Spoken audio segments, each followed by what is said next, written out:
Okay, all right. So today what we're going to do is this. All right, let me move the mic because otherwise it's gonna be too soft. I'm hoping to buy a new mic soon. Okay, the one that clips onto the collar of a shirt because those actually sound better than this thing I bought on Amazon. Okay, all right. So what we're gonna do today is just strictly word problems from everything we've done so far. Okay, so let's take a look and see what those look like. All right, let's go. Okay, all right, and here we are. So we are more than halfway, way more than halfway through this unit. Okay, so we're heading toward the end because I think you would realize that ever since you had school or math class, toward the end of every unit are word problems, hopefully. All right, so what we're gonna do is this. I'm gonna do these four questions with you guys, and then have you try these five on your own. And then if there's time left, we'll do more regions questions. All right, these are actual regions questions, so very valuable resource for us. If not, what I'm gonna do is I'm gonna separate these into do now questions. Okay, I think that's good. All right, so all right, let's get started. All right, so regions practice. All right, so by the way, in the regions exam, they don't call these word problems. They call them modeling linear functions, meaning using quote unquote real life examples to show you or ask you if you can put it into a linear function form. Okay, so that's why it's called modeling linear functions. Okay, now I hope this is not too small. If you're on the full screen, you should be, and on HD, you should be able to see this fairly well. All right, so let me read. Last weekend, Emma sold lemonade at a yard sale. The function, let me use a highlighter instead. The function P of C equals to 0.5 C minus 9.96 represents the profit, right? So this is the profit. Emma earned selling C cups of lemonade. All right, sales were strong, so she raised the price for 25 cents per cup. Which function represents her profit for this weekend? Okay, now this this question is very interesting because in one way it gave you a lot of information, right? It's a whole paragraph's worth of stuff.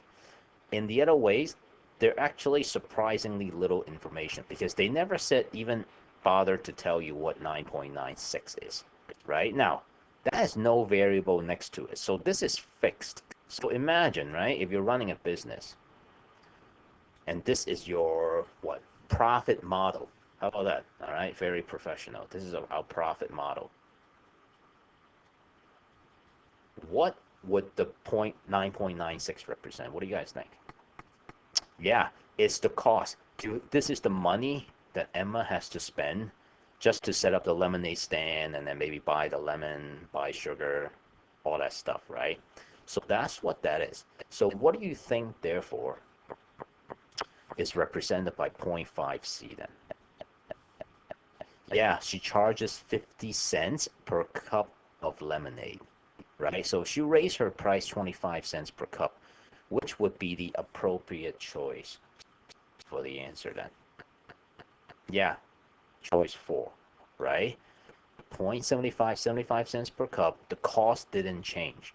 Okay, just because you raise the price on your items doesn't mean that it would cost you more to, right? Okay, all right. So moving on. Number 2. Now let's see.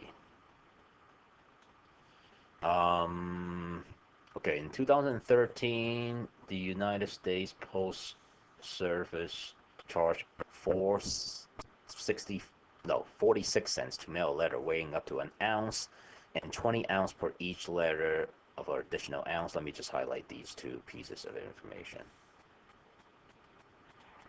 All right. Now, what else do I need to know? Um, which function would determine the cost in dollars, right? So that's the cost of mailing a Z ounces where Z is a value greater than 1. So the first ounce is that. So that's the fixed price. So again, one of the things I actually really want you to understand where we're going is this twofold.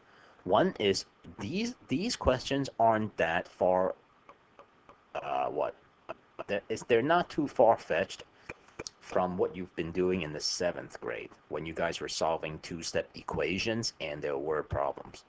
So that's the first thing I want to get through. The second thing is once you can get through this part, these sort of questions, then you could start looking at it from a graphical standpoint. All right, and that's what I want to show you actually. All right, and third is these are actual regions questions, so this is good practice. All right, so now this is fixed. So that means your equation at the end is going to have something with like 0.46 at the end, because that's the first ounce. Is that right? Yeah. The first ounce in weight, right? And then is 0.2 ounces for each additional weight. So it's more than one. This is more than 1 ounce. Okay, so which one is it, right? Hold on, let me just press pause and double check. Now, here's an experiment that we should run. I just thought about this also. So I eliminated the two obvious wrong answers, right? Where it's 20 cents each, right? Like the fixed cost. The fixed cost is not 20 cents. It's 46 cents. So I can cross out 1 and 3 already. So now we got to look very closely at 2 and 4. Do you see the difference? Yeah, right here, we got this going on. The z minus 1 thing. Now, what do you think that means? Let's just try to understand what they're saying first. Even whether it was right or not, we'll sort that out in a bit. Not right now, but we can sort that out in a bit, right? Now, look at this. So let's have an experiment, right? Let's say you buy 2 stamps. Let's see which cost is true, all right? So we go by the choice 2. So if we go by 0.2z plus 0.46, 2 stamps,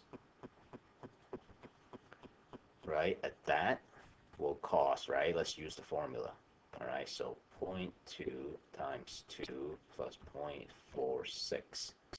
So that's 0.4 plus 0.46, that's 0.86, right? Now, using this formula, 0.2 z minus 1 plus 0.46, right, for 2 stamps, it's 2, right? This 2 here, and then 2 stamps, so z minus 1, so 2 minus 1 plus 0.46.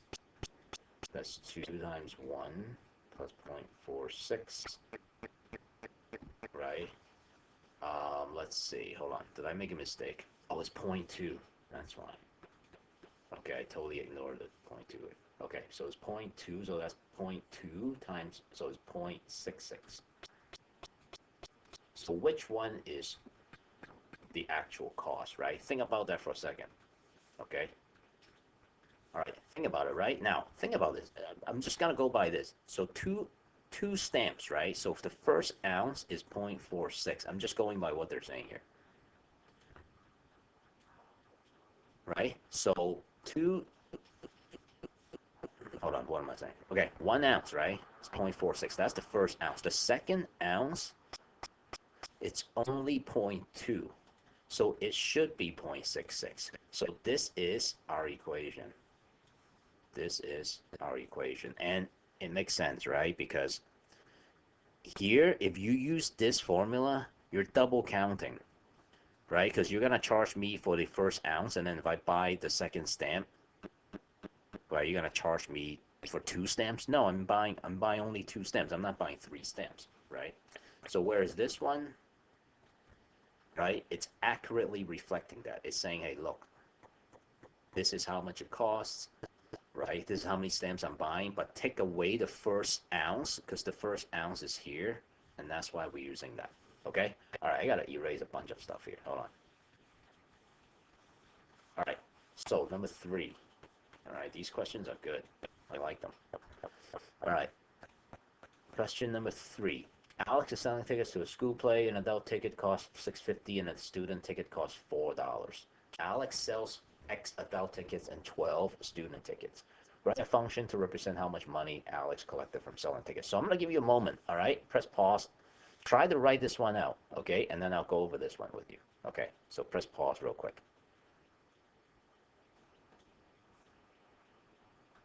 Okay, all right, so this one is actually easier than the last one. So here we have a function, so they want us to write a function, so we'll give them a function. Right here with f of x. Now, here they're saying, now here's the tricky part, right? Each adult ticket costs $6.50. So watch this. $6.50 per X adult tickets, right? Now, here's the trick about student tickets. How am I going to represent the student ticket part, right? Because they're different prices, so you can't just lump them together and say, oh, yeah, it's $10.50. It doesn't work like that, okay? Once the cost is different, they're separate categories. The good news is we do know how many student tickets he sold. So 12. So $6.50 times X. The number of tickets is $4 times 12 student tickets. So, all right, so if you want to rewrite that, you can rewrite it as such. 650x plus 48. And that's what you would write.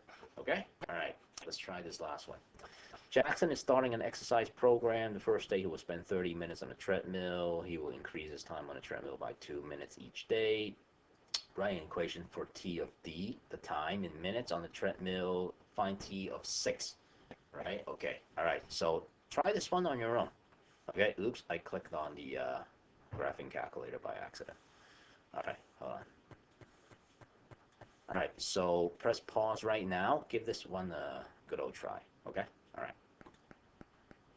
Okay. So here's what I did. So what I did was this. I actually, because the numbers are manageable, I made a table, if you can call this the table, right? Where I jot down notes as to first day, right? Day one. First day is day one, not day zero. Okay? Very important implications. Day one, he did 30 minutes. Day two, he did 32, right? So on and so forth. And then already got my answer. Day six is 40. Okay, so far so good. Now, initially, because I'm so used to being a seventh grade teacher, I thought, oh yes, this is 2D plus 30, easy, right? 30. So this is constant, right? The 30 is not gonna change. He has to spend a minimum of 30 every day, right? So day one he did 30, and I was like, well, each day additionally, right? He would do, but I don't know why I put an arrow there. It should be over here. All right, right? And then day two, for each additional day, he added 2. But here's the problem. Watch this. All right, and I test out my function. Watch this. So 2 minutes, right? Day one plus 30 is 32. Second day plus 30 is 34. But that's not true. Day one is not 32 minutes. Day one was 30. The question said that, right? So the question now is, okay, so if this is not the case, right, if this is wrong, then what's right? See that? So think about it now. We already actually did a question that's very similar to this. Can you think of a question? Which question number looked eerily similar to question 4? Yeah, question 2, right? We kind of have to go back one step, right? You see that? So what does that mean, right? It means we should try this. 2 and then b minus 1 plus 30. So that way, watch. Let's see how this works out, okay? So I'm going to try 2, right? Day 1, right? 1 minus 1 plus 30, right? 2 times 0 is 0 plus 30 is 30. Let's try day 2. 2 minus 1 plus 30, right? That's 2 times 1. That's 2 plus 30, 32. Oh, look, it matches ours. 30, 30, 32, 32. You see that? So there it is. This is our answer. Okay, now we gotta finish the other answer. The question is, how much is it? What after day 6, right? So we can substitute, even though the answer is here. I know. So t of 6 is 2 times 6 minus 1 plus 30. That's 2 times 5, so that's 10 plus 30, 40. 40 minutes. Okay? And there it is. Okay, the time is up. Let's not spend more than this. Let's do this one in class, and then we'll do these for do now questions. How about that? Okay, all right, cool. So let's come back to class, all right? If we're in school already, we'll do this when we're in the school building. Okay? All right, thanks for watching. Bye-bye. OMG, that was so good.